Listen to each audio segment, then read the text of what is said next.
Hello dear learners, कैसे हैं आप सभी का स्वागत है स्टूडेंट डिजिटल एजुकेशनल प्लेटफॉर्म पे। तो RPSC assistant professor business administration subject की जो क्लासें हैं, प्रैक्टिस क्वेश्चंस हैं, आपके एमसीक्यू क्वेश्चन और पीवाईक्यू क्वेश्चंस की जो सीरीज है 6000 क्वेश्चंस की, जिसमें आपकी theory and practice of management जो सब्जेक्ट है पेपर फर्स्ट की यूनिट फर्स्ट है, तो उसके 1000 क्वेश्चंस की सीरीज हमारी चल रही है जो जल्दी कंप्लीट हो जाएगी। तो हमने टोटल 600 क्वेश्चन कवर कर लिए, 629 क्वेश्चन कवर कर लिए। आज की क्लास में हम बात करेंगे नेक्स्ट 100 क्वेश्चन की। तो पर डे आपको 100 क्वेश्चन प्रोवाइड करवाए जा रहे हैं। तो आज की क्लास में बात करेंगे 630 क्वेश्चन की।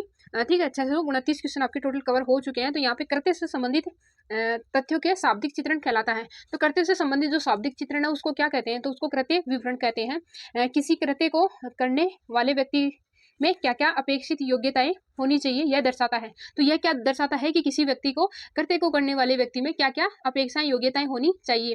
तो इसका करेक्ट आंसर आपका कृत्य विशेषता उसमें होनी चाहिए। किसी कार्य को करने के लिए उसमें नॉलेज होना चाहिए, उस कार्य से संबंधित उसको स्पेशलाइजेशन प्राप्त होना चाहिए। तो वो हो गया आपका कृत्य विशेषता। क्वेश्चन नंबर 632 है, कृत्य विशेषता में बातें सम्मिलित होती हैं। तो जो कृत्य विशेषता है उसमें कौन कौन सी बातें आपकी सम्मिलित होती है, तो उसके बारे में पूछा यहाँ पे। उसमें शिक्षा एवं अनुभव होना चाहिए, प्रशिक्षण एवं निर्णय की क्षमता होनी चाहिए, पहलपन एवं संप्रेषण का कुशल संप्रेषण में वो कुशलता होनी चाहिए, मतलब उसमें शिक्षा होनी चाहिए, उसमें अनुभव होना चाहिए, ठीक है, उसमें प्रशिक्षण होना चाहिए, निर्णय लेने की क्षमता होनी चाहिए उसके अंदर, और पहलपन किसी भी कार्य करने के लिए उसमें मतलब पहल होनी चाहिए, आगे बढ़ के काम करने वाला होना चाहिए, उसमें जो कम्युनिकेशन करने की जो स्किल्स होती है, कुशलता होती है, वो होनी चाहिए। तो ये सभी आपके करेक्ट हो जाएंगे, डी ऑप्शन आपका यहाँ पे सही होगा।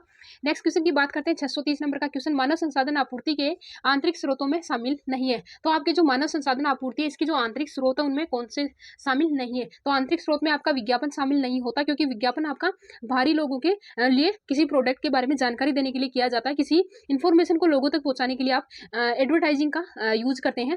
तो ये आपका आंतरिक स्रोत नहीं होगा। यहाँ पे आंतरिक स्रोत आपके होंगे विद्यमान कर्मचारियों की पदोन्नति आपका आंतरिक स्रोत होगा, एक विभाग से दूसरे विभाग में स्थानांतरण आपका आंतरिक स्रोत होगा, और पुराने व्यक्तियों को फिर से लेना ये आपका आंतरिक होगा, लेकिन जो विज्ञापन है वो आपका बाहरी स्रोत माना जाएगा। तो ये ऑप्शन आपका यहाँ पे करेक्ट होगा। नेक्स्ट क्वेश्चन की बात करते हैं, 634 नंबर का, सेवी वर्गियों की प्राप्ति के बाह्य स्रोतों में शामिल नहीं है। जो सेवी वर्गियों की जो प्राप्ति के बाह्य स्रोत हैं उनमें शामिल नहीं है, ठीक है। आंतरिक स्रोत कौन सा है, इनमें बाह्य स्रोत कौन सा है? तो यहाँ पे आपका करेक्ट आंसर हो जाएगा सेवी वर्गीय प्राप्तियों में बाह्य स्रोत में शामिल नहीं है। तो यहाँ पे आपका डी ऑप्शन करेक्ट हो जाएगा, इसमें विद्यमान कर्मचारियों की पदोन्नति शामिल नहीं है। क्वेश्चन नंबर 635 है, चयन प्रक्रिया के द्वारा कुछ निश्चित संख्या में आवेदकों को छोड़कर शेष अधिकांश को निरस्त किया जाता है, इस चयन प्रक्रिया को कहा जाता है। तो इस चयन प्रक्रिया को क्या कहा जाता है? तो इसको निरस्त करने की प्रक्रिया कहा जाता है। बी ऑप्शन आपका यहाँ पे करेक्ट हो जाएगा। चयन को प्रक्रिया की दृष्टि से कहा जाता है। तो चयन को प्रक्रिया की दृष्टि से कहा जाता है, क्या कहा जाता है? तो 636 नंबर का करेक्ट आंसर होगा आपका नकारात्मक प्रक्रिया इसको कहा जाता है। भर्ती को प्रक्रिया की दृष्टि से कहा जाता है। तो भर्ती को एक प्रक्रिया की दृष्टि से क्या कहा जाता है? तो इसको एक सकारात्मक प्रक्रिया कहा जाता है। ये ऑप्शन आपका यहाँ पे करेक्ट हो जाएगा। क्वेश्चन नंबर 638 है, आवेदन पत्रों की जांच के बाद उनमें से योग्य आवेदकों को के लिए बुलाया जाता है। तो उसको योग्य आवेदकों को किसके लिए बुलाया जाता है? तो 638 नंबर क्वेश्चन का करेक्ट आंसर आपका हो जाएगा, जो चयन प्रशिक्षण है उसके लिए उन्हें बुलाया जाता है। डी ऑप्शन करेक्ट हो जाएगा। चयन प्रशिक्षण मनोवैज्ञानिक प्रक्रिया के होते हैं और इन परीक्षणों के माध्यम से व्यक्ति के बारे में संकेत मिलता है, वे हैं। तो वो क्या है? तो 639 नंबर का करेक्ट आंसर आपका व्यक्ति के व्यवहार और उसकी कुशलता है। ये करेक्ट आंसर आपके सी ऑप्शन हो जाएगा, ए और बी दोनों सही है। चयन प्रशिक्षणों के अंतर्गत आते हैं। तो जो चयन प्रशिक्षण है उसके अंतर्गत क्या क्या आते हैं? तो आपके यहाँ पे निष्पादन परीक्षण हो गया, बौद्धिक परीक्षण हो गया। बात करते हैं नेक्स्ट दो ऑप्शनों की। फिर आपका हो गया यहाँ पे व्यक्तिगत परीक्षण और इनमें से सभी। तो करेक्ट आंसर आपका डी ऑप्शन हो जाएगा। बात करते हैं क्वेश्चन नंबर 641, प्रारंभिक साक्षात्कार का उद्देश्य चयन प्रक्रिया के लिए उम्मीदवारों की संख्या को करना है। तो उम्मीदवारों की संख्या का क्या करना है? तो उम्मीदवारों की संख्या को सीमित करना है, ठीक है। प्रारंभिक साक्षात्कार का उद्देश्य क्या होता है? चयन प्रक्रिया के उम्मीदवारों की संख्या को सीमित करना, ना कि बढ़ाना, क्योंकि उनमें से लोगों को, जो भी कैंडिडेट है उनको सेलेक्ट करना है। क्वेश्चन नंबर 642 है, उम्मीदवारों को परिवीक्षा अवधि में कितने समय के लिए रहना पड़ता है? तो क्वेश्चन नंबर 642 है, इसका करेक्ट आंसर आपका हो जाएगा 3 महीने और 2 वर्ष तक यहाँ पे रहना पड़ता है, समय के लिए रहना पड़ता है। वह तकनीक जिसके द्वारा साक्षात्कारकर्ता के समूचे व्यक्तित्व और व्यवहार को प्रत्यक्ष रूप से जांचता है और उसके बारे में अपना विचार गढ़ता है, कहलाता है। क्वेश्चन नंबर 643 है, इसका करेक्ट आंसर आपका साक्षात्कार सी ऑप्शन हो जाएगा। क्वेश्चन नंबर 644 है, साक्षात्कार का उद्देश्य नहीं है। तो साक्षात्कार का उद्देश्य क्या नहीं है? क्वेश्चन नंबर 644 है, इसका करेक्ट आंसर हो जाएगा कार्य पर नियुक्ति, इसका करेक्ट आंसर हो जाएगा। गैर प्रबंधक पदों के चयन के लिए अधिक उपयोगी रहता है, जो गैर प्रबंधक पद है उसके लिए चयन के लिए अधिक उपयोगी क्या रहता है? तो 645 नंबर का करेक्ट आंसर आपका हो जाएगा प्रतिमानित साक्षात्कार, इसका करेक्ट आंसर हो जाएगा। प्रतिबल साक्षात्कार का उद्देश्य आवेदकों की परीक्षा लेना होता है, इसमें शामिल है आवेदकों का, तो इसमें क्या शामिल है? आवेदकों का धैर्य शामिल है, इसमें आत्मविश्वास शामिल है, सहज शक्ति शामिल है और इनमें से सभी शामिल है, तो डी ऑप्शन आपका यहाँ पे करेक्ट हो जाएगा। क्वेश्चन नंबर 647 है, साक्षात्कार का दोष एवं सीमा है, तो साक्षात्कार के दोष एवं सीमा क्या है? तो इसमें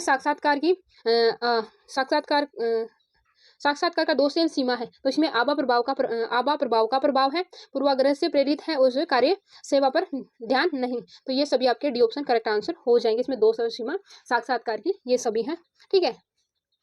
क्वेश्चन नंबर 648 है, वृत्ति की सीढ़ी पर एक कदम आगे जाना है और कार्य में प्रगति करना है, बोधक है, तो क्वेश्चन नंबर 648 का करेक्ट आंसर आपका हो जाएगा पदोन्नति का, इसमें करेक्ट आंसर आपका ए ऑप्शन हो जाएगा। मानव शक्ति नियोजन प्रक्रिया में शामिल है, तो मानव शक्ति जो नियोजन है उसकी प्रक्रिया में क्या क्या शामिल है? 649 नंबर का करेक्ट आंसर आपका हो जाएगा, उसमें पूर्वानुमान शामिल है, विकास शामिल है और नियंत्रण, ठीक है, फोरकास्टिंग, डेवलपमेंट एंड कंट्रोलिंग आपका यहाँ पे उपरोक्त सभी शामिल है, तो डी ऑप्शन करेक्ट हो जाएगा। क्वेश्चन नंबर 650 है, मानव शक्ति नियोजन का उद्देश्य नहीं है, जो मानव शक्ति नियोजन है, ठीक है, उसका उद्देश्य नहीं है, नोट पूछा यहाँ पे कौन सा मानव शक्ति नियोजन का उद्देश्य ऑब्जेक्ट नहीं है, तो क्वेश्चन नंबर 650 का करेक्ट आंसर आपका जो प्रबंधकीय कार्य है ये मानव शक्ति नियोजन का उद्देश्य नहीं है, सी ऑप्शन आपका यहाँ पे करेक्ट हो जाएगा। यहाँ पे मानव शक्ति नियोजन के जो ऑब्जेक्ट है उनमें आपकी मानव शक्ति का कुशलता उपयोग करना हो जाएगा, फिर संस्था की उत्पादकता में वृद्धि हो जाएगा, फिर परिवर्तन के प्रति प्रतिरोध को नियंत्रित करना, ये आपका करेक्ट आंसर सी ऑप्शन हो जाएगा, ठीक है, नोट पूछा यहाँ पे। बात करते हैं क्वेश्चन नंबर 651 की। यहाँ पे पूछा है, सहयोग और समन्वय में अंतर बताने के लिए टेरी ने उदाहरण दिया था, तो सहयोग और समन्वय है उसका जो समझाने के लिए टेरी ने किसका जो एग्जाम्पल है वो दिया था, तो यहाँ पे टेरी ने लड़का व रेलगाड़ी का एग्जाम्पल दिया था। समन्वय क्यों आवश्यक है? तो समन्वय कोऑर्डिनेशन है वो क्यों आवश्यक है? तो यहाँ पे समन्वय की आवश्यकता होती है संघर्ष एवं झगड़ों को दूर करने के लिए, ठीक है, सहयोग की भावना उत्पन्न करने के लिए और पुनरावृत्ति को रोकने के लिए, तो करेक्ट आंसर आपका यहाँ पे हो जाएगा, डी ऑप्शन करेक्ट है। संगठन में समन्वय स्थापित करने की विधियां हैं, तो संगठन में जो समन्वय है वो स्थापित करने की जो मेथड्स हैं आपके, ठीक है, वो कौन कौन से होते हैं? तो वो एक तो औपचारिक हो जाएगा, ठीक है, फॉर्मल हो जाएगा, एक अनौपचारिक इनफॉर्मल हो जाएगा, तो करेक्ट आंसर आपका सी ऑप्शन हो जाएगा। फिर समन्वय की पहली औपचारिक विधि है, तो समन्वय की यहाँ पे पहली जो औपचारिक विधि है उसके बारे में पूछा गया है, तो पहली आपकी औपचारिक विधि नियोजन होती है, प्लानिंग होती है, तो करेक्ट आंसर आपका यहाँ पे ए हो जाएगा। क्वेश्चन नंबर नेक्स्ट करते हैं हम 655 नंबर का क्वेश्चन है, आपको सम्मिलित करना है यहाँ पे, ठीक है, सम्मिलित करना है, मिलान करने वाला क्वेश्चन है। समन्वय की औपचारिक विधि पूछी है और इसकी जो विषय वस्तु है उसके बारे में पूछा है, तो यहाँ पे प्रथम जो है तो उसके बारे में पूछा है कि प्रथम जो है वो क्या है, तो यह नियोजन आपका प्रथम है, तो करेक्ट आंसर आपका प्रथम का एक हो जाएगा। फिर जो द्वितीय है, द्वितीय के बारे में आपको बता रखा है कि संगठन आपकी इसकी द्वितीय है। फिर बात करते हैं यहाँ पे तृतीय है मंत्रिमंडल एवं सविचालय, ये भी करेक्ट है। चतुर्थ आपकी अंतर्विभागीय समितियां हैं, यहाँ पे थोड़ा सा शायद करेक्शन की जरूरत है, समितियां हैं। फिर पंचम आपकी वित्त मंत्रालय है, और छठा आपका गृह कार्य है और सातवां आपका संचार साधन है, तो शायद यहाँ पे उपरोक्त सभी सही है, ए ऑप्शन आपका यहाँ पे सही हो जाएगा, ठीक है, इनको क्रम वाइज औपचारिक विधि और इसकी विषय वस्तु है उनको सही क्रम में यहाँ पे दर्शा रखा है, तो करेक्ट आंसर ए ऑप्शन हो जाएगा। बात करते हैं क्वेश्चन नंबर 656 की। 656 नंबर के क्वेश्चन में पूछा है, उत्तम संचार साधन विभिन्न क्रियाओं के समन्वय में अतुल्य सहायता देते हैं, यह कथन है, तो यह कथन किसका है? तो यह कथन हेमन का है। समन्वय की औपचारिक विधियां हैं, तो समन्वय की यहाँ पे औपचारिक जो विधियां हैं उनके बारे में पूछा है, यहाँ पे व्यक्तिगत संपर्क दे रखा है, भावुकता के साथ अपील दे रखी है। नेक्स्ट बात करते हैं राजनीतिक दल हो गया और इनमें से सभी, तो उपरोक्त सभी सही है, तो क्वेश्चन नंबर 657 का करेक्ट आंसर आपका डी ऑप्शन हो जाएगा। बात करते हैं नेक्स्ट क्वेश्चन की 658 नंबर का समन्वय तनाव सिद्धांत के प्रतिपादक हैं, जो समन्वय का जो तनाव सिद्धांत है इसके प्रतिपादक कौन है? तो इसके प्रतिपादक हडसन है, करेक्ट आंसर बी ऑप्शन हो जाएगा। अपने कार्यभार को कम करने के लिए कुछ कार्यभाग दूसरों के अधिकारों सहित सौंपना प्रबंध में कहलाता है, तो इसको प्रबंध में क्या कहते हैं कि अपने कार्यों में से दूसरों को अधिकारों सहित सौंपना, उसको क्या कहते हैं? तो उसको कार्यों का जो प्रत्यायोजन होता है उसका करेक्ट आंसर ए ऑप्शन हो जाएगा। प्रत्यायोजन है, तो 660 नंबर क्वेश्चन में पूछा है कि प्रत्यायोजन क्या है, तो प्रत्यायोजन में क्या किया जाता है? ये एक प्रक्रिया है जो कार्य का विशिष्टीकरण करती है, इसमें उच्च अधिकारी द्वारा अधिकारियों को अधिकारों का सौंपना होता है, एक प्रबंध की क्रिया है, तो उपरोक्त सभी ई ऑप्शन आपका यहाँ पे करेक्ट हो जाएगा। क्वेश्चन नंबर 660 का करेक्ट आंसर आपका ई ऑप्शन हो जाएगा। क्वेश्चन नंबर 661 है, इसमें पूछा है कि प्रत्यायोजन में शामिल है, तो प्रत्यायोजन में क्या क्या शामिल है? क्वेश्चन नंबर 661 है, प्रत्यायोजन में क्या क्या शामिल है? तो प्रत्यायोजन में आपका शामिल है अधिकार शामिल है, कर्तव्य शामिल है, उत्तरदायित्व शामिल है, तो डी ऑप्शन करेक्ट हो जाएगा। प्रत्यायोजन निर्भर है, तो प्रत्यायोजन किस पर निर्भर है, तो विशिष्टीकरण के सिद्धांत पर ये निर्भर है। क्वेश्चन नंबर 663 है, प्रत्यायोजन का अर्थ अन्य व्यक्तियों को कार्य का वितरण करना और उसे करने हेतु अधिकार प्रदान करने से है, यह कथन है। तो क्वेश्चन नंबर 663 है, ए ऑप्शन एफ जी मुरे इसका करेक्ट आंसर ए ऑप्शन हो जाएगा। क्वेश्चन नंबर 664 है, अधिकार सत्ता के क्वेश्चन नंबर 664 है, अधिकार सत्ता के प्रत्यायोजन का अर्थ अधीनस्थों को निर्धारित सीमाओं में कार्य करने हेतु अधिकार प्रदान करने से है, ये शब्द है। तो ये शब्द किसका है, तो 664 नंबर का करेक्ट आंसर आपका थियो हेमन के ये कथन है। थियो हेमन ने कहा है कि अधिकार सत्ता के प्रत्यायोजन का अर्थ अधीनस्थों को निर्धारित सीमाओं में कार्य करने हेतु अधिकार प्रदान करने से है, तो करेक्ट आंसर आपका ए ऑप्शन हो जाएगा। क्वेश्चन नंबर 665 है कि वर्तमान में श्रम विभाजन के स्थान पर जिस शब्द का प्रयोग अधिक तर्कसंगत माना जाता है वह है, तो अधिकार सत्ता के जो श्रम विभाजन का स्थान पर जो शब्द का यूज किया जाता है उसका नाम है आपका जो कार्य विभाजन है, करेक्ट आंसर आपका सी ऑप्शन हो जाएगा। नेक्स्ट क्वेश्चन की बात करते हैं 666 की। 666 क्वेश्चन में पूछा है कि व्यक्ति में समूचा कार्य करने के बजाय उसे उस कार्य का वही विशिष्ट अंश करने के लिए सौंपा जाए जिसमें वह दक्ष हो, ताकि उसकी कार्य क्षमता एवं प्रतिभा का उपयोग हो सके, तो ये कहलाता है। तो उसको क्या कहते हैं। क्वेश्चन नंबर 666 का करेक्ट आंसर आपका सी ऑप्शन कार्य विभाजन इसका करेक्ट आंसर हो जाएगा, सी ऑप्शन सही है। क्वेश्चन नंबर 667 क्रियाओं को विभिन्न प्रकार के कर्तव्यों में विभाजित करना कहलाता है। तो क्रियाओं को विभिन्न प्रकार के कर्तव्यों में जो विभाजित किया जाता है उसको क्या कहते हैं, तो 667 नंबर का करेक्ट आंसर कार्यात्मक प्रक्रिया इसको कहा जाता है, बी ऑप्शन कहा जाता है। विभागीकरण के आधार हो सकते हैं, जो विभागीकरण है इसके आधार हो सकते हैं, तो इसके आधार हो सकते हैं आपकी वस्तु हो सकती है, ग्राहक एवं भौतिक क्षेत्र हो सकता है और प्रक्रिया हो सकता है। उपरोक्त सभी आपके जो है सही है। आपकी वस्तु होती है, ग्राहक एवं भौगोलिक क्षेत्र होता है, प्रक्रिया होती है, तो विभागीकरण के ये आधार होते हैं। उपरोक्त सभी डी ऑप्शन सही है। क्वेश्चन नंबर 669 है संगठन की आधुनिक विचारधारा का आधार है। जो संगठन की जो आधुनिक विचारधारा है इसका आधार आपका गणितीय एवं वैज्ञानिक अनुसंधान, करेक्ट आंसर सी ऑप्शन हो जाएगा। क्वेश्चन नंबर 617 ऐतिहासिक रूप से संगठन संरचना का सबसे प्राचीन प्रकार है। तो ऐतिहासिक रूप से जो संगठन संरचना है इसका सबसे प्राचीन रूप है, तो इसका सबसे प्राचीन रूप है आपका रेखीय संगठन, करेक्ट आंसर ए ऑप्शन हो जाएगा। क्वेश्चन नंबर 673 है किस संगठन संरचना प्रारूप में प्रत्यक्ष लंबवत अधिकार सत्ता उत्तरदायित्व संबंधों का पर आधारित होता है। तो क्वेश्चन नंबर 673 इसका करेक्ट आंसर आपका हो जाएगा रेखीय संगठन, इसका करेक्ट आंसर सी ऑप्शन होगा।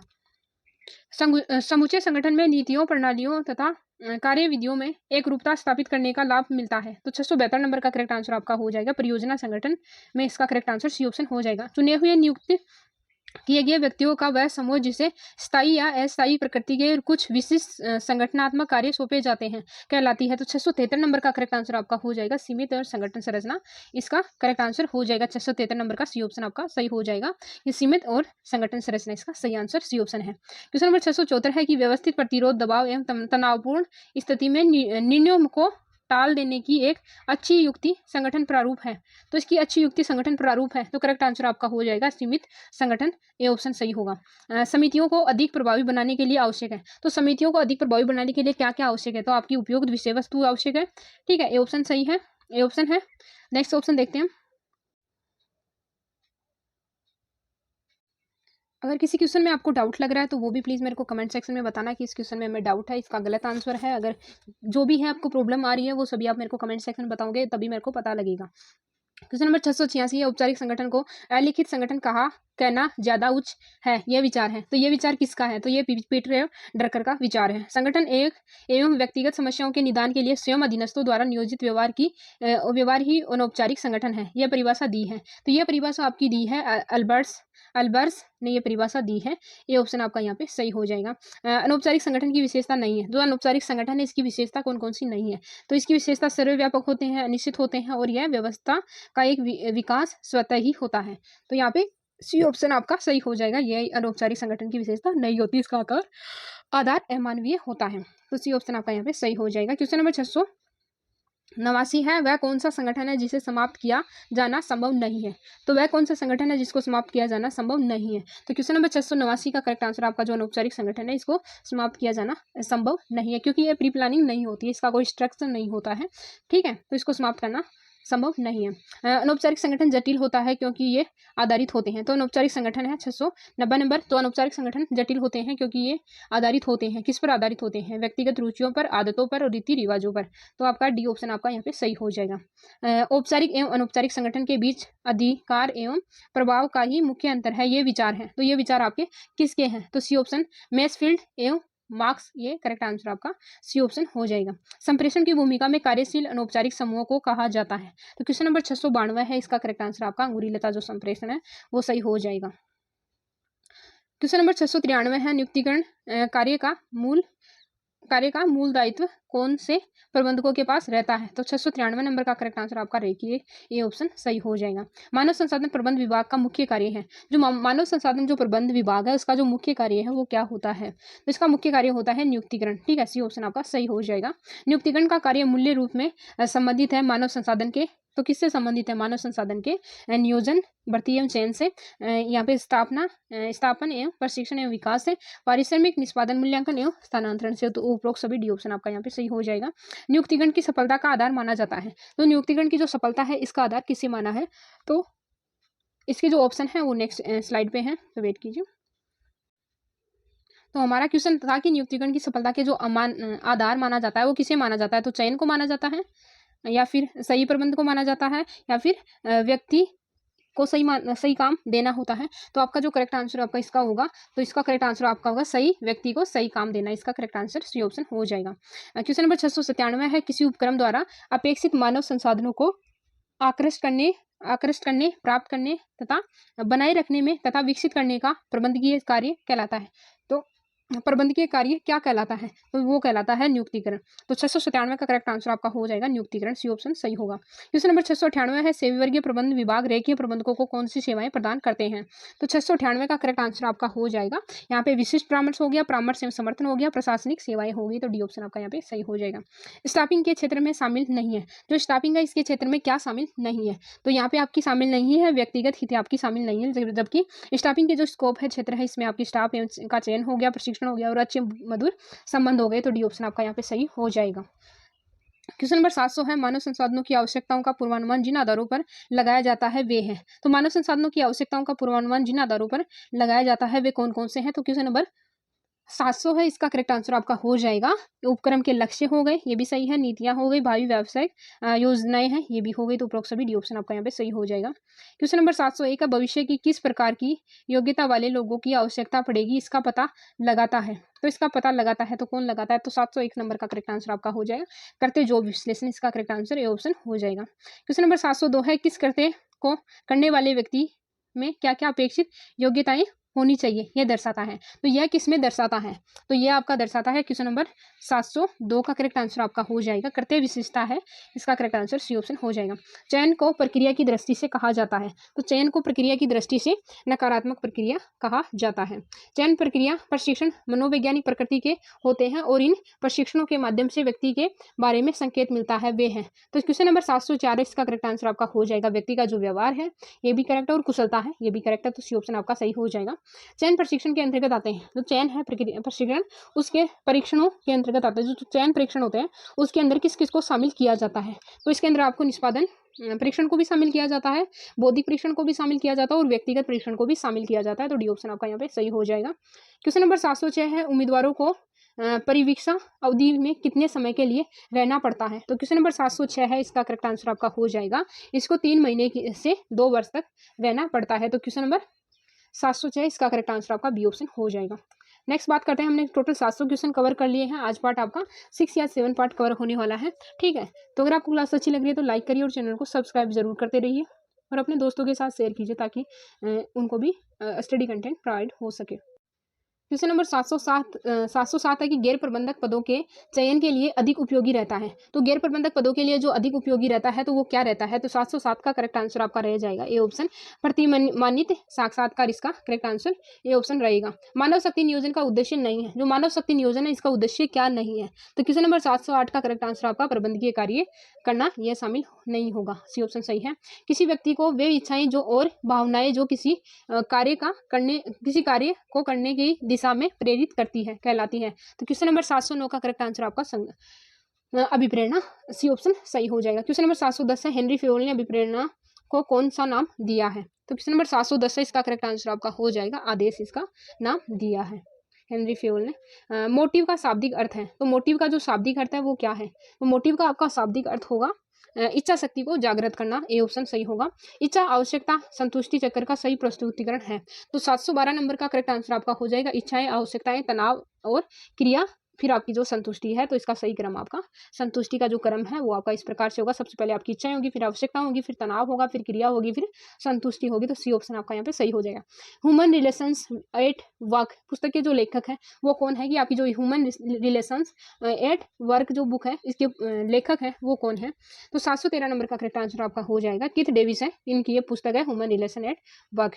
अभिप्रेरणा के स्रोतों में शामिल है, तो अभिप्रेरणा के जो स्रोत है इसमें क्या क्या शामिल है? तो यहाँ पे क्वेश्चन नंबर 714 है, इसका करेक्ट आंसर आपका हो जाएगा मनोबल, पदोन्नति, कार्य संतुष्टि एवं कुशल नेतृत्व। तो क्वेश्चन नंबर 714 का करेक्ट आंसर आपका हो जाएगा पदोन्नति, करेक्ट आंसर आपका बी ऑप्शन होगा। ठीक है, बी ऑप्शन सही होगा। क्वेश्चन नंबर 714 का करेक्ट आंसर बी ऑप्शन पदोन्नति आपका सही हो जाएगा। वर्तमान युग में अभिप्रेरणा का जो रूप अधिक लोकप्रिय है वह है, तो वर्तमान युग में जो अभिप्रेरणा का जो लोकप्रिय रूप जो अधिक लोकप्रिय है वो कौन सा है? तो करेक्ट आंसर आपका जो धनात्मक अभिप्रेरणा है वो आपका करेक्ट आंसर हो जाएगा क्या? B option. क्वेश्चन नंबर 716 है, ऋणात्मक अभिप्रेरणा के रूप में शामिल नहीं है, जो ऋणात्मक अभिप्रेरणा है इसके रूप में क्या शामिल नहीं है? तो पदोन्नति ऋणात्मक अभिप्रेरणा के रूप में शामिल नहीं है, बाकी डांटना, फटकारना, वेतन रोकना और सेवानिवृत्ति ये सभी नेगेटिव मोटिवेशन के प्रकार हैं। क्वेश्चन नंबर 716 की बात करते हैं। 716 हमने टोटल क्वेश्चन कर लिए। अगर आपको क्लास अच्छी लग रही है तो लाइक कीजिए, अगर कुछ कमी है वीडियो में क्लास में तो वो भी कमेंट सेक्शन में बताइए। तो क्वेश्चन नंबर 717 है कि अभिप्रेरणा की विषय वस्तु की विचारधारा ध्यान केंद्रित करती है, तो अभिप्रेरणा की जो विषय वस्तु है किस पर ध्यान केंद्रित करती है? तो क्या पर यह ध्यान पर केंद्रित करती है? ये ऑप्शन आपका यहाँ पे सही हो जाएगा। अभिप्रेरणा की प्रक्रिया विचारधारा ध्यान केंद्रित करती है, तो अभिप्रेरणा की जो प्रक्रिया विचारधारा है वो किस पे ध्यान केंद्रित करती है? तो 718 नंबर का करेक्ट आंसर आपका कैसे पर यह ध्यान केंद्रित करती है, बी ऑप्शन।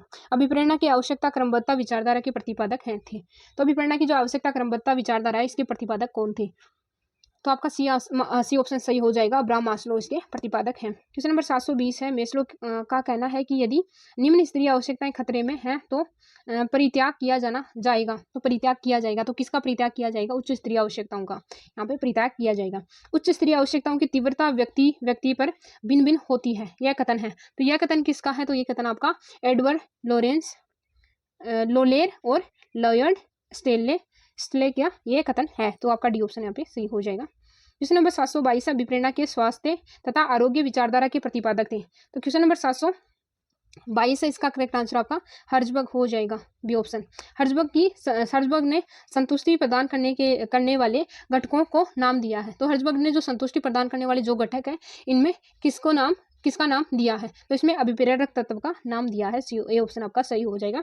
एक बार क्वेश्चन से फिर से पढ़ो, हर्जबर्ग ने संतुष्टि प्रदान करने वाले घटकों को नाम दिया है, तो यहाँ पे अभिप्रेरक घटक इनको नाम दिया है। जॉब इनरिचमेंट का तात्पर्य कि किसी कार्य के निष्पादन हेतु, तो इसका करेक्ट आंसर आपका हो जाएगा कि किसी कार्य के निष्पादन हेतु कर्मचारियों को अधिकार सत्ता सौंपना, दायित्व में वृद्धि करना, क्षेत्र विस्तार एवं कार्य को चुनौतीपूर्ण बनाना, ही इसका करेक्ट आंसर हो जाएगा आपका। उपरोक्त सभी डी ऑप्शन आपका सही होगा। क्वेश्चन नंबर 725 है, अपने अधीनस्थों के मनोबल को ऊंचा उठाने के लिए प्रबंध का महत्वपूर्ण सिद्धांत है, तो अपने अधीनस्थों के जो मनोबल है उसको ऊंचा उठाने के लिए प्रबंध का जो महत्वपूर्ण सिद्धांत दिया है उसका नाम क्या है? तो अधिकारों का जो प्रत्यायोजन है, ये इस सिद्धांत का नाम है कि अधिकारों का प्रत्यायोजन।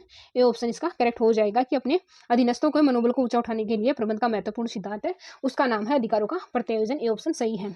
हमने टोटल 725 क्वेश्चन कवर कर लिए हैं। अभी बात करते हैं नेक्स्ट क्वेश्चन की। क्वेश्चन नंबर 726 है, प्रत्यायोजन के अंतर्गत अंतिम दायित्व का भारार्पण है, इसका करेक्ट आंसर क्या होगा? तो अंतिम जो दायित्व है उनका भारार्पण नहीं किया जा सकता, तो करेक्ट आंसर बी ऑप्शन होगा। प्रत्यायोजन के अंतर्गत उत्तरदायित्व हमेशा होते हैं, तो प्रत्यायोजन के अंतर्गत जो उत्तरदायित्व है वो हमेशा होते हैं उच्च अधिकारी के पास, ये ऑप्शन सही होगा। प्रत्यायोजन के सिद्धांत है, तो प्रत्यायोजन के सिद्धांत कौन कौन से? यहाँ पे निश्चित दायित्व या अधिकार का सिद्धांत, आदेश की एकता का सिद्धांत और अधिकार एवं दायित्व की समानता का जो सिद्धांत है, उपरोक्त सभी डी ऑप्शन आपका यहाँ पे करेक्ट हो जाएगा। क्वेश्चन नंबर 728 का। क्वेश्चन नंबर 729 है के अधिकारों के प्रत्यायोजन के प्रकार हैं। जो अधिकारों का जो प्रत्यायोजन है इसका प्रकार है, तो इसके प्रकार आपके हो जाएंगे लिखित एवं मौखिक हो गया, औपचारिक अनौपचारिक हो गया, सामान्य से विशिष्ट हो गया, पूर्ण एवं आंशिक हो गया, सतत एवं प्रत्यक्ष हो गया। तो उपरोक्त सभी एफ आपका सही हो जाएगा। ठीक है, करेक्ट आंसर आपका एफ हो जाएगा 729 में। क्वेश्चन नंबर 730 है, प्रत्यायोजन का वह प्रकार जो संगठन की अधिकार सीमाओं के अनुसार किया जाता है उसे कहते हैं। तो क्वेश्चन नंबर 730 है, इसका करेक्ट आंसर आपका हो जाएगा ए ऑप्शन औपचारिक, इसका करेक्ट आंसर हो जाएगा। ठीक है, ए ऑप्शन आपका यहाँ पे करेक्ट होगा। क्वेश्चन नंबर 731 है, जो प्रत्यायोजन संगठन के अनुसार नहीं होता कहलाता है। तो संगठन के अनुसार जो प्रत्यायोजन नहीं होता वो क्या कहलाता है? तो 731 का करेक्ट आंसर आपका अनौपचारिक, करेक्ट आंसर बी ऑप्शन हो जाएगा। क्वेश्चन नंबर 732 है, न्यूमैन के अनुसार प्रत्यायोजन की 3 प्रक्रिया है। तो न्यूमैन के अनुसार जो प्रत्यायोजन की 3 प्रक्रिया है वो कौन कौन सी है? तो यहाँ पे कार्यपालिका अपने अधीनस्थों को तुरंत कर्तव्य सौंप देता है, कर्तव्यों को पूरा करने के लिए अधिकार प्रदान करता है, कर्तव्यों की निष्पादनता के लिए अधीनस्थों को जवाबदेही बनाना। तो उपरोक्त सभी डी ऑप्शन आपका यहाँ पे सही हो जाएगा। क्वेश्चन नंबर 733 है, प्रबंधकों की दृष्टि से प्रत्यायोजन की सीमाएं हैं। तो प्रबंधकों की दृष्टि से प्रत्यायोजन की जो सीमाएं हैं वो कौन कौन सी हैं? तो 733 नंबर का आपका करेक्ट आंसर हो जाएगा कि जो प्रत्यायोजन की जो सीमाएं हैं वो आपकी है, सबसे पहले आपकी जो है निर्देशन की योग्यता का अभाव हो गया, अधीनस्थों के में व्यय हो गया, फिर आपकी जो प्रभुत्व स्थापना की आकांक्षा हो गया और समन्वय का अभाव है। तो उपरोक्त सभी ये ऑप्शन आपका यहाँ पे सही हो जाएगा। क्वेश्चन नंबर 734 है, कर्मचारियों की दृष्टि से प्रत्यायोजन की सीमाएं हैं। जो कर्मचारियों की दृष्टि से आपको बताना है कि प्रत्यायोजन की जो सीमाएं हैं वो कौन कौन सी हैं। तो यहाँ पे प्रत्यायोजन की सीमाएं हैं, प्रेरणा का अभाव हो गया, आत्मनिर्भरता आत्मविश्वास का अभाव हो गया, करने से पूछना भला है, ये हो गया। तो उपरोक्त सभी, ठीक है, डी ऑप्शन आपका यहाँ पे सही हो जाएगा। कर्मचारी की दृष्टि से प्रत्यायोजन की जो सीमाएं हैं आपको बतानी है, तो उपरोक्त सभी आपकी प्रत्यायोजन की सीमाएं हैं। तो क्वेश्चन नंबर देखते हैं 735 आपका। तो क्वेश्चन नंबर 735 है, केंद्रीकरण अपरिहार्य है। तो केंद्रीकरण अपरिहार्य है, तो इसका करेक्ट आंसर आपका हो जाएगा आर्थिक नियोजन के लिए, प्रतिरक्षा के लिए, राष्ट्रीय एकीकरण के लिए और उपरोक्त सभी डी ऑप्शन आपका सही हो जाएगा। देखो, शुद्ध हिंदी बोलने में थोड़ा कभी कभी प्रॉब्लम हो जाती है और इतनी देर लगातार बोलने पे थोड़ा सा प्रॉब्लम होती है, तो उस चीज़ को आप थोड़ा सा अवॉइड करना और मुझे मोटिवेट देना। कमेंट सेक्शन में आप फीडबैक जरूर प्रोवाइड करवाना, क्लास कैसी लगी। क्वेश्चन नंबर 736 है, लोकतांत्रिक शासन पद्धति के लिए आवश्यक है। तो लोकतांत्रिक जो शासन पद्धति है उसके लिए क्या आवश्यक है? तो उसके लिए विकेंद्रीकरण आवश्यक है, बी ऑप्शन आपका सही हो जाएगा। क्वेश्चन नंबर 737 है, निर्णय प्रक्रिया में अधिक से अधिक भागीदारी के लिए आवश्यक है। तो निर्णय प्रक्रिया उसमें अधिक से अधिक भागीदारी के लिए क्या क्या आवश्यक है? तो विकेंद्रीकरण इसके लिए आवश्यक है, बी ऑप्शन आपका सही हो जाएगा। क्वेश्चन नंबर 735 है, जिस प्रशासनिक पद्धति में केंद्रीय सरकार के अधिकारियों के हाथों में अधिक शक्ति है वह रूप है। तो 738 नंबर का करेक्ट आंसर आपका हो जाएगा केंद्रीकरण, बी ऑप्शन आपका सही हो जाएगा। जिस प्रशासनिक पद्धति में कानून द्वारा स्थापित निकायों के हाथों में अधिक शक्ति रखी जाती है वह रूप है। तो 739 नंबर का करेक्ट आंसर आपका विकेंद्रीकरण, ये ऑप्शन हो जाएगा। क्वेश्चन नंबर 740 से सरकार में निम्नतम में उच्चतम की ओर प्रशासनिक अधिकार के स्थानांतरण की प्रक्रिया को केंद्रीकरण कहा जाता है, इसके विपरीत की प्रक्रिया को विकेंद्रीकरण कहा जाता है, यह कथन है। तो ये 740 नंबर का करेक्ट आंसर आपका हो जाएगा एल.डी. वाइट, इसका करेक्ट आंसर ए ऑप्शन आपका हो जाएगा। 740 नंबर का करेक्ट आंसर आपका ए ऑप्शन हो जाएगा। केंद्रीकृत व्यवस्था का श्रेष्ठ उदाहरण किस देश का है? तो केंद्रीकृत व्यवस्था का श्रेष्ठ उदाहरण किस देश का है? तो ये आपका 741 नंबर का करेक्ट आंसर आपका फ्रांस का है। क्वेश्चन नंबर 742 है, इच्छा आवश्यकता संतुष्टि चक्र का सही प्रस्तुतिकरण है। तो क्वेश्चन नंबर 742 से इसका करेक्ट आंसर इच्छा, आवश्यकताएं, तनाव, क्रिया और संतुष्टि, सी ऑप्शन आपका यहाँ पे सही हो जाएगा। क्वेश्चन नंबर 743 है कि ह्यूमन रिलेशन नेटवर्क पुस्तक के लेखक कौन है? तो ये क्वेश्चन फिर से रिपीट हो रहा है 743 नंबर का, तो इसका करेक्ट आंसर आपका किट डेविस होगा। ठीक है, 743 नंबर इच्छा आवश्यकता, यहाँ पे मैंने क्वेश्चन कवर करवा दिया ना ये। तो ह्यूमन रिलेशन नेटवर्क पुस्तक के लेखक कौन है? तो यहाँ पे किट डेविस आपका सही ऑप्शन बी हो जाएगा। मुझे यहाँ पे कुछ थोड़ा सा मिस्टेक हो गया लगता है। क्वेश्चन नंबर 744 है, उत्पादकता का अर्थ है। तो उत्पादकता का अर्थ क्या है? कार्यक्षमता एवं कार्यकुशलता से लगाया जाता है उत्पादकता का अर्थ। मनोबल एवं उत्पादकता के बीच संबंध स्थापित करने की प्रक्रिया कहलाती है। तो मनोबल एवं उत्पादकता के बीच जो संबंध स्थापित करने की जो प्रक्रिया है वो क्या कहलाती है? तो 745 नंबर का करेक्ट आंसर आपका विप्रेरणा, इसका करेक्ट आंसर सी ऑप्शन हो जाएगा। व्यक्तिगत आवश्यकताओं में शामिल नहीं है, तो व्यक्ति की आवश्यकता है उसमें शामिल नहीं है। तो स्नेह प्राप्त करने व देने की आवश्यकता इसमें शामिल है, डी ऑप्शन। सामाजिक आवश्यकताओं में शामिल नहीं है, तो सामाजिक आवश्यकताओं में क्या शामिल नहीं है? सुदृढ़ नेतृत्व इसमें शामिल नहीं है, D B option. Question number 748 है, अभिप्रेरणा के स्रोतों में शामिल है। तो अभिप्रेरणा के स्रोतों में शामिल क्या नहीं है? तो यहाँ पे डी ऑप्शन इनमें से सभी। मनोबल इसमें शामिल नहीं है, पदोन्नति इसमें शामिल नहीं है, कार्य संतुष्टि एवं कुशल नेतृत्व इसमें शामिल नहीं है, शामिल है। ठीक है, अभिप्रेरणा के स्रोत में शामिल है। तो यहाँ पे मनोबल शामिल है, पदोन्नति शामिल है, कार्य संतुष्टि एवं कुशलता इसमें शामिल है। तो डी ऑप्शन आपका यहाँ पे सही हो जाएगा। ठीक है, क्वेश्चन नंबर 748 में बाह्य घटकों में सम्मिलित है। तो बाह्य घटक आपके बताने हैं कि इनमें सम्मिलित क्या क्या है। तो यहाँ पे शामिल है आपकी राष्ट्रीय संस्कृति शामिल है, भौगोलिक स्थिति शामिल है, ऐतिहासिक युग यहाँ पे शामिल है। तो डी ऑप्शन आपका यहाँ पे करेक्ट हो जाएगा। आप देख रहे होंगे क्वेश्चन आपके टॉपिक वाइज ही बनाए गए हैं कि कौन से टॉपिक से कितने क्वेश्चन बन सकते हैं, कितने क्वेश्चन की क्वांटिटी आपकी होने वाली है, उनसे बाहर क्वेश्चन नहीं आएगा आई थिंक, क्योंकि कॉन्सेप्ट आपके जो है वो डीप से पूछे जा सकते हैं, बाकी इन टॉपिक से बाहर नहीं पूछा जाएगा। एक एक टॉपिक को सिलेक्ट करके उसके ऊपर क्वेश्चन बनाए गए हैं। क्वेश्चन आपके सीरीज में है, टॉपिक वाइज यूनिट वाइज आपके क्वेश्चन आपको प्रोवाइड करवाए जा रहे हैं। अभिप्रेरणा का उद्देश्य नहीं है, तो अभिप्रेरणा है इसका आपका उद्देश्य कौन सा नहीं है? क्वेश्चन नंबर 750 है, इसका करेक्ट आंसर आपका हो जाएगा ए ऑप्शन, संस्था की नीतियों का निर्धारण करना अभिप्रेरणा का उद्देश्य नहीं है। अभिप्रेरणा का उद्देश्य क्या रहने वाला आपका? कर्मचारियों के मनोबल को बढ़ाना, मधुर श्रम संबंधों की स्थापना करना और संस्था के लक्ष्यों को प्राप्त करना। इसका करेक्ट आंसर आपका ए ऑप्शन हो जाएगा। ये सभी उद्देश्य हैं अभिप्रेरणा के तीनों, और संस्था की नीतियों का निर्धारण करना ये अभिप्रेरणा का कोई उद्देश्य नहीं होता। क्वेश्चन नंबर 751 है, वर्तमान युग में अभिप्रेरणा का जो रूप अधिक लोकप्रिय है वह है। तो 751 नंबर का करेक्ट आंसर आपका हो जाएगा बी ऑप्शन, धनात्मक अभिप्रेरणा, बी ऑप्शन सही होगा। ऋणात्मक अभिप्रेरणा के रूप है। तो ऋणात्मक अभिप्रेरणा है, इसके रूप कौन कौन से है? भय हो गया, डर हो गया और दबाव एवं दंड हो गया। डी ऑप्शन आपका यहाँ पे सही हो जाएगा। ऋणात्मक अभिप्रेरणा के रूप में शामिल नहीं है। तो ऋणात्मक अभिप्रेरणा है, इसके रूप में शामिल नहीं है। तो इसमें पदोन्नति आपकी शामिल नहीं है, बाकी डांटना फटकारना शामिल है, वेतन रोकना शामिल है और सेवानिवृत्ति शामिल है। तो उपरोक्त सभी आपके ये वाले शामिल है, बाकी पदोन्नति आपकी शामिल नहीं है। किसमें? अभिप्रेरणा, ऋणात्मक अभिप्रेरणा में। अभिप्रेरणा की विषय वस्तु की विचारधारा ध्यान केंद्रित करती है। तो अभिप्रेरणा की विषय वस्तु की विचारधारा है वो ध्यान केंद्रित करती है। तो ये क्या पर ध्यान केंद्रित करती है? तो हमने टोटल कर लिए 754 क्वेश्चन। बात करते हैं नेक्स्ट क्वेश्चन की। इस प्रकार से हमने 100+ क्वेश्चन आज की क्लास में मैंने ज़्यादा क्वेश्चन कवर करवाए हैं। बाकी पीछे वाली क्लास में 115, 120, 110 क्वेश्चन हमने कवर किए हैं। तो चलो देखते हैं नेक्स्ट क्वेश्चन में। क्वेश्चन नंबर 755 है, इसमें पूछा गया है कि अभिप्रेरणा की जो प्रक्रिया विचारधारा है ध्यान केंद्रित करती है। तो ये किस पर ध्यान केंद्रित करती है कि कैसे पर ध्यान केंद्रित करती है? आवश्यकता क्रमबद्धता विचारधारा के प्रतिपादक थे। जो आवश्यकता क्रमबद्धता जो विचारधारा है इसके प्रतिपादक कौन है? तो इसके प्रतिपादक आपके अब्राहम मास्लो इसके प्रतिपादक हैं। तो सी ऑप्शन आपका सही हो जाएगा 456 नंबर का। क्वेश्चन नंबर 757 है, मैस्लो का कहना है कि यदि निम्न स्तरीय आवश्यकताएं खतरे में है तो परित्याग किया जाएगा।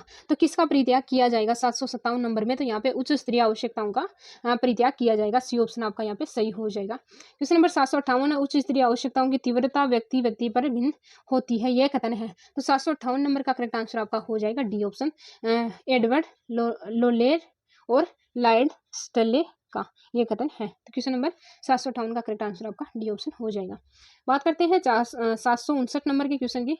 स्वास्थ्य तथा आरोग्य विचारधारा के प्रतिपादक थे। जो स्वास्थ्य एवं आरोग्य जो विचारधारा है इसके प्रतिपादक कौन है? तो इसके प्रतिपादक आपके हो जाएंगे हर्जबर्ग इसके प्रतिपादक थे। बी ऑप्शन आपका यहाँ पे सही हो जाएगा। क्वेश्चन नंबर 760 है, स्वास्थ्य तत्वों में शामिल नहीं है। तो स्वास्थ्य तत्वों में शामिल नहीं है आपका कार्य आपका शामिल नहीं है। क्वेश्चन नंबर 761 है, अबिरक तत्व नहीं माना जाता। तो 761 नंबर का करेक्ट आंसर आपका सी ऑप्शन, कार्य सुरक्षा इसका करेक्ट आंसर हो जाएगा सी ऑप्शन। क्वेश्चन नंबर 762 है, कार्य के प्रति असंतोष का मुख्य कारण होता है। तो कार्य के प्रति जो असंतोष है इसका मुख्य कारण होता है कार्यों का वातावरण, इसका करेक्ट आंसर सी ऑप्शन हो जाएगा। जब कोई व्यक्ति अपने कार्यों को से संतुष्टि का अनुभव करता है तो ऐसी संतुष्टि परिणाम होती है। तो 763 नंबर का करेक्ट आंसर आपका हो जाएगा कार्य का यहाँ पे करेक्ट आंसर डी ऑप्शन हो।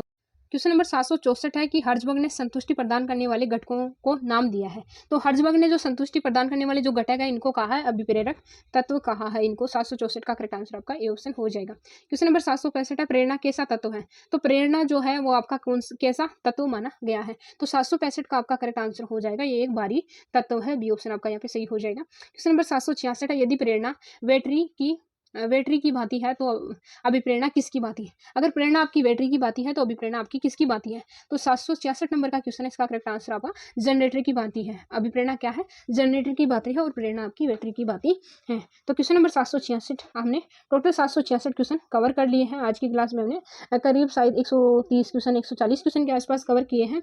इस प्रकार से हमने टोटल क्वेश्चन कर लिए 766 क्वेश्चन हमने टोटल कर लिए। और जल्दी मैंने आज क्लास क्वेश्चन की संख्या इसलिए बढ़ाई है क्योंकि एग्जाम आपका पास में आ रहा है और अभी हमारे पास बहुत सारे क्वेश्चंस कवर करने बाकी हैं। तो इस प्रकार से प्रैक्टिस सेट आपको डेली वीडियो के थ्रू सोल्व करवाए जा रहे हैं क्वेश्चन, ठीक है। Unit wise, subject wise, topic wise ये क्वेश्चन आपके काफ़ी आपको हेल्प करेंगे आपके एग्जाम में।